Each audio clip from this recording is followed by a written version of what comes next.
On est avec Mimi aujourd'hui. Bonjour, Ça va Mimi? ça va et toi? Ça va bien. Tu es de retour avec un nouveau livre. Oui, un nouveau livre au titre chantant, Le Festival de la Couille. Oh. Et autre histoire vraie, il y a un sous-titre. Ah, On monte en grade un peu quand même. c'est un livre d'une personne que je crois connaître par ailleurs. Oui, c'est Chuck Palahniuk, connu notamment pour avoir écrit Fight Club. De quoi ça parle cette histoire? Alors, c'est pas une histoire, c'est pas de la fiction, c'est, comme le sous-titre l'indique, c'est tu suis, histoire vraie, n'est-ce pas? Donc, c'est un livre en 3 parties qui détaille plein de choses qui arrivent vraiment dans les États-Unis d'Amérique, qui sont quand même un drôle de pays. Et donc notamment le titre, le Festival de la Couille, c'est un vrai truc, le Testicle Festival, qui se déroule dans le Montana tous les ans. Et alors c'est un festival en plein air de type totalement what the fuck, où on mange des testicules de taureau frites, parce que voilà, l'Amérique, et où il y a des trucs du genre concours de t-shirts mouillés, beaucoup de gens nus qui se frottent à beaucoup de choses sur scène, ce genre de festival un peu païen, un peu bizarre. Et je l'ai acheté pour le titre, parce qu'à l'époque je me souvenais pas que Chuck Palahniuk avait écrit Fight Club, parce que je suis nulle en nom.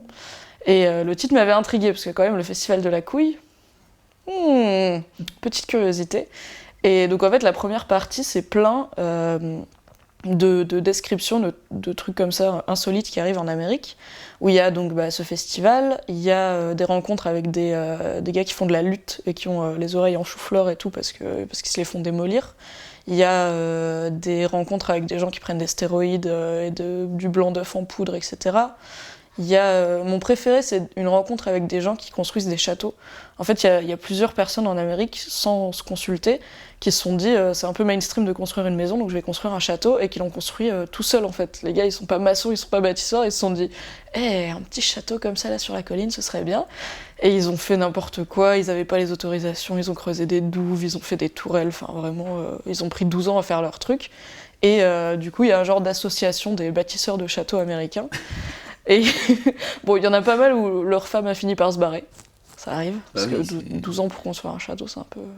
Ça doit tape un peu dans le budget familial. Ça doit prendre quoi. du temps quand même. Oui, ça une obsession comme une autre, on va dire. Donc toute cette première partie qui s'appelle Ensemble, c'est un panorama de personnes qui font des choses quelque peu insolites. Et en fait, c'est une réflexion sur la façon dont tout le monde dans la vie en fait est tout seul, parce que tout le monde est unique, et essaye de se connecter aux autres par des moyens pas forcément évidents, donc en construisant un château pour laisser une trace dans l'histoire, ou en allant se taper avec des gars en faisant de la lutte, enfin des choses comme ça. Et c'est assez touchant finalement, et ça parle de plein de sujets que personnellement je ne connaissais pas. Et puis forcément c'est bien écrit, puisque Chuck Palahniuk, c'est quand même pas de la gnognotte. Et la deuxième partie, c'est des portraits, à la fois de gens connus, genre il y a l'actrice Juliette Lewis, qui jouait notamment dans Tu es né, et il y a Marilyn Manson, qui lui tire les cartes. De quoi? Il tire les cartes à Chuck Palahniuk, il lui fait, tu sais, avec des cartes de tarot, il lui fait son thème en tirant des prédictions, etc. Parfait. Et ils discutent...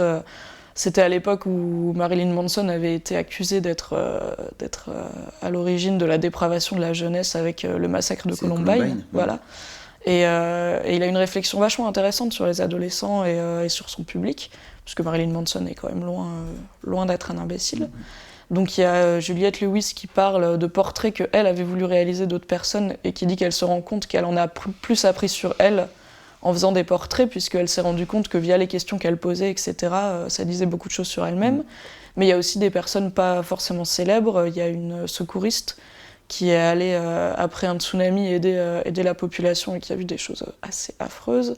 Il y a un mec qui a construit sa propre fusée, comme ça, en mode « ouais, je construis une fusée privée, bonjour !»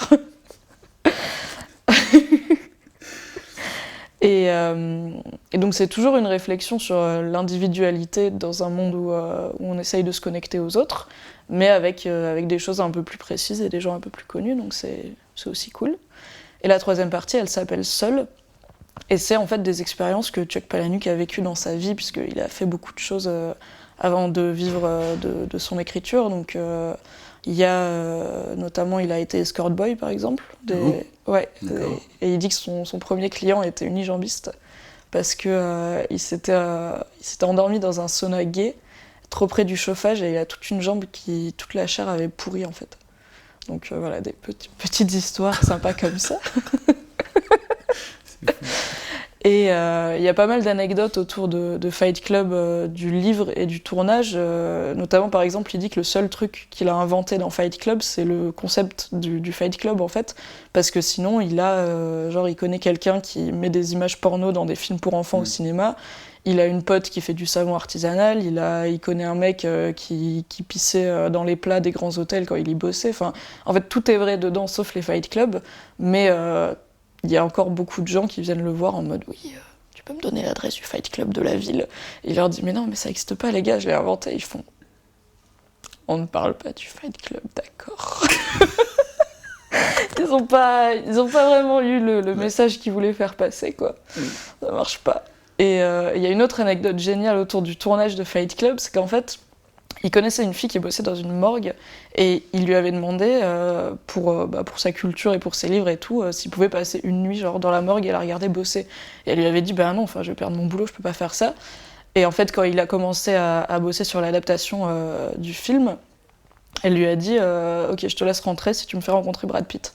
Et du coup, puisqu'il connaissait Brad Pitt, il a réussi à passer une nuit dans la morgue. Et il dit aussi qu'il voulait... en fait, il avait prévu cette année-là, pour ses cartes de vœux, de mettre dans chacune une mèche de cheveux de Brad Pitt. Sauf qu'il a oublié de lui demander. Et du coup, il a coupé des poils de labrador blond, de golden retriever, et il les a envoyés dans des cartes de vœux, en disant que c'était les cheveux de Brad Pitt. Voilà. Et les gens y ont cru.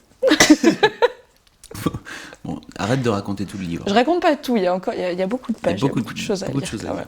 Moi, personnellement, j'aime bien quand les auteurs de fiction font de la non-fiction, parce que c'est toujours intéressant d'avoir l'envers du décor. Et Chuck Palahniuk a vraiment une façon de considérer les gens et les relations entre les personnes, et aussi la culture américaine un peu pétée, qui est, je trouve, très intéressante. Donc, pour, on va dire, 2-3 heures de lecture, on apprend beaucoup de choses. Et au pire, s'il y a une histoire qui vous plaît pas, vous pouvez passer à la suivante, puisque c'est que des récits courts. D'accord.